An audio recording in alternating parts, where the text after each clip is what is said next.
نبی پاک صلی اللہ تعالیٰ علیہ وسلم نے جب پرانی امتوں کی عمریں دیکھی، نہ کسی کی 1000 سال ہوئی، کسی کی اس سے زیادہ ہوئی، تو اللہ کے محبوب علیہ السلام کے دل مبارک میں یہ خیال آیا کہ میری امت کی عمریں تو بڑی تھوڑی ہوں گی، تو کیسے اتنی لمبی نیکیاں کر سکیں گے؟ تو اللہ تعالیٰ نے پھر لیلۃ القدر عطا فرمائی۔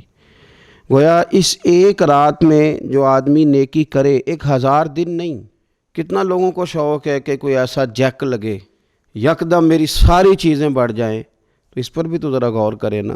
یہ ایک رات 1000 دن سے نہیں، 1000 مہینے سے افضل ہے۔ 1000 یکدم آپ کی نیکیوں کی عمر 1000 ماہ تک چلی جاتی ہے۔ کتنی بڑی فضیلت کی بات ہے۔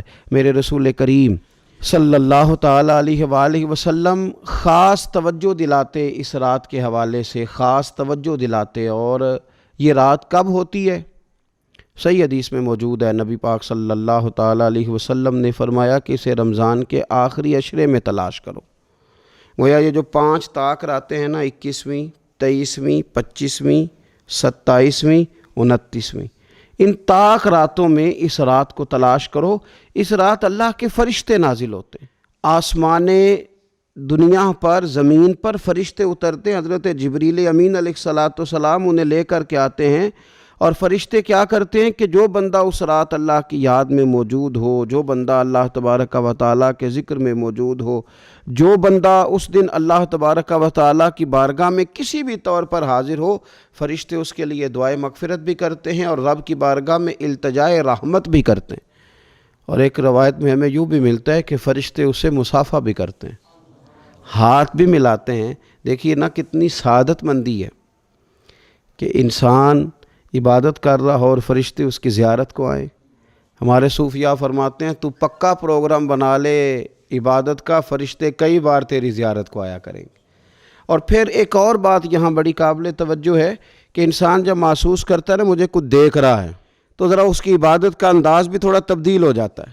تو اگر یہ ذہن ہو ہمارا کہ ہمیں فرشتے دیکھ رہے ہیں اور وہ والی مخلوق دیکھ رہی ہے جو ہماری ڈائری ڈائریکٹ لے جا کے ہمارے رب کی بارگاہ میں پیش کرے، تو پھر کچھ زیادہ ہی توجہ مسلمان کی ہونی چاہیے، زیادہ ہی انہماک ہونا چاہیے، وہ کھو جائے۔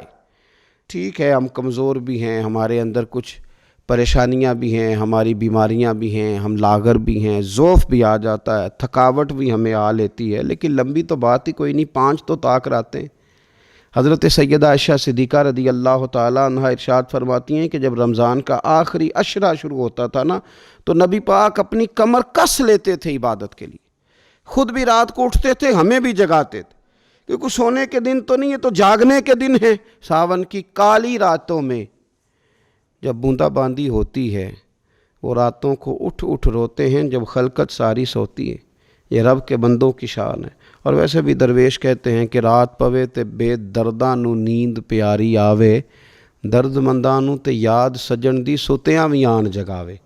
تو یہ وقت ہے خاص، اس خاص وقت اس بات کی طرف ضرور توجہ کرنی چاہیے۔ اور یہ جو کہا گیا نا کہ فرشتے نازل ہوتے ہیں بِإِذْنِ رَبِّهِمْ مِنْ كُلِّ أَمْرٍ، اللہ کے حکم سے آتے ہیں اور ہر کام کے لیے، ہر امر خیر کے لیے آتے ہیں۔ تو اس میں بھی ہمارے مفسرین نے لکھا ہے کہ وہ تمہارے لیے پورے سال کا فیصلہ کریں گے کہ تمہیں کیا دیا جائے گا، تم کیا حاصل کرو گے اللہ تبارک و تعالیٰ کی بارگاہ سے۔ تو اس کا معنی یہ ہوا کہ پھر تو یہ لینے کی رات ہے۔ ایسا نہ ہو کہ فرشتے آئے ہوں رب کی بارگاہ سے یہ پیغام کرم ہو کہ دینا ہے اور لینے والے سو رہے ہوں، وہ آرام میں ہوں۔ تو یاد رکھیں خیرات اسی کے پیالے میں آتی ہے جس کا پیالہ سیدھا ہوتا ہے، اور اگر پیالہ ہی سیدھا نہ ہو تو خیرات پھر پیالے میں نہیں آیا کرتی۔ تو پھر اس کو جو کہا گیا نا کہ یہ سلامتی والی ہے، تو اس میں ایک اور بات بھی ہمارے پھر مفسرین نے لکھی ہے کہ اس رات، شیطان تو ویسے ہی قید ہے، اس رات بندے کا نفس بھی نہیں اسے تنگ کرتا۔ یہ طاق راتیں اتنی حسین ہے کہ تھوڑی سی بندہ ہمت کرے تو اللہ عبادت کے لیے اس کے دل کو قرار عطا کر دیتا ہے، اسے سکون ملتا ہے، طبیعت ٹھنڈی ہو جاتی ہے، اور وہ بڑے ذوق کے ساتھ اللہ کی عبادت کرتا ہے۔ خوب بیداری کا مظاہرہ کریں طاق راتوں میں۔